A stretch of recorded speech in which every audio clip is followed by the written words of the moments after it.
Well, there were two main features to the railway mania. The first one, and probably most important, was the role of dividends.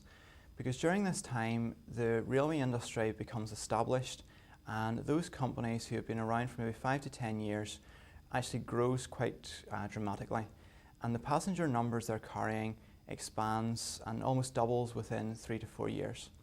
That feeds through into higher receipts, which leads to higher profitability and therefore higher dividends to shareholders. And those rising dividends seems to attract new investors who are convinced that the railways are going to be good investments.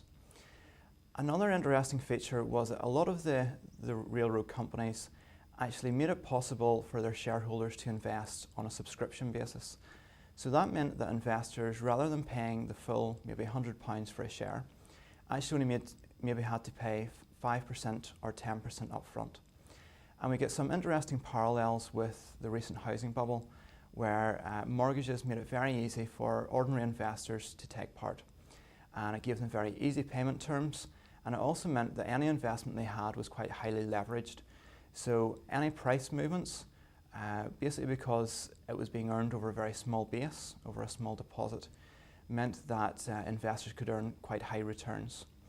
So I would argue that those two fundamental factors can really explain investor behaviour at that time, rather than maybe what we would refer to as irrational exuberance or some sort of unreasonable behaviour by investors.